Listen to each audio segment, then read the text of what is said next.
బాగున్నారండి? ఏం లేదు, హెల్మెట్ గురించి చిన్నమాట. హెల్మెట్ వాడుతున్నారా మీరు? అయితే మీ కొరకే. ఎందుకంటే ఈ హెల్మెట్ వాడమని చెప్పేసి పోలీసు వారు అనేక రీతిలుగా మనకు హెచ్చరికలు చేస్తూ ఉన్నారు. అనేక రీతిలుగా వాళ్ళు ప్రయత్నాలు చేస్తూ ఉన్నారు. మనమైతే హెల్మెట్ విషయంలో చాలా అజాగ్రత్తగా ఉంటున్నాం. అయితే వాళ్ళు మాత్రం చెప్పేది మన కుటుంబం బాగుండాలి, మనం బాగుండాలి అనే ఉద్దేశంతో వారు ఎంతగానో ప్రయత్నాలు చేస్తూ ఉన్నారు. పనిష్మెంట్లు ఇస్తూ ఉన్నారు, అలాగే పెనాల్టీలు వేస్తూ ఉన్నారు. అనేక రీతిలుగా మనకు అంటే మన ఉపయోగకరం కొరకు వారు ప్రయాసపడుతూ ఉన్నారు. కానీ మనమైతే వారిని చూడగానే బండి వెనక్కి తిప్పడం, హెల్మెట్ పెట్టుకోకపోవడం, అలాగే వారిని చూసేసి మరి ఏదో హేళనగా చేసుకుంటూ పారిపోవడం అట్లాంటివి చేస్తున్నాం. కానీ వారు మన మంచి కొరకే చెప్తా ఉన్నారు. ఇది హెల్మెట్ పెట్టుకోవడం వలన మన ప్రాణానికి రక్షణ అనేది మనం గమనించుకోవాలని వారం ఉన్నాం. ఎందుకంటే మన ప్రాణము ఉంటేనే మన కుటుంబము ఎంతో సుఖంగా వారు బ్రతుకుతారు. కనుక మన యందు వారు ఎంతో శ్రద్ధ వహించి మనకు చెప్తా ఉన్నారు. కానీ మనము అశ్రద్ధ చేస్తున్నాం. కాబట్టి హెల్మెట్ ధరించకుండా మీరు ప్రయాణం చేయొద్దు, హెల్మెట్ ధరించండి. ఆగండి, ఇంకా అయిపోలేదు. ఇంకొక మాట, నేనైతే దేవుని సేవకునిగా దేవుని యొక్క సువార్త ప్రకటిస్తూ ఉన్నాను.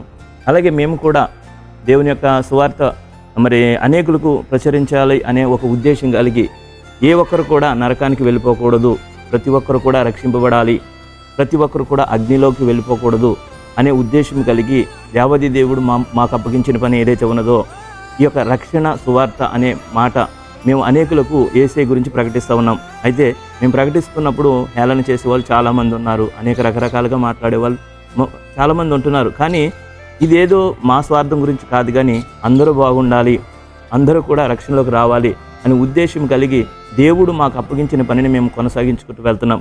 కాబట్టి ఇంకా మీరు యేసయ్యని ఎరగకుండా ఉన్నట్లయితే యేసయ్యని నమ్ముకోండి. మరి పరలోకంలో మనమందరము ఒక రీతిగా ఉండాలి అనే ఆశతోనే మేమందరం కూడా ఈ యొక్క సువార్తను ప్రకటిస్తున్నాం. ఎందుకంటే దేవుని యొక్క పరిశుద్ధ గ్రంథములో నుంచి మనకు కొన్ని లేఖనాలు మనం చూసినట్లయితే ప్రభువారే చెప్తా ఉన్నారు.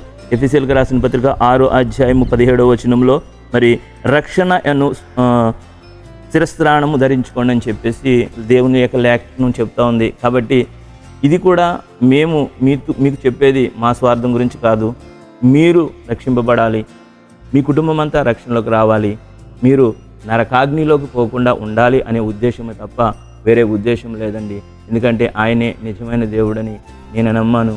అదే సాక్ష్యం మీతో పంచుకుంటూ మీరు కూడా నమ్మి బాప్తిసం పొందాలని ప్రార్థన చేస్తున్నాను.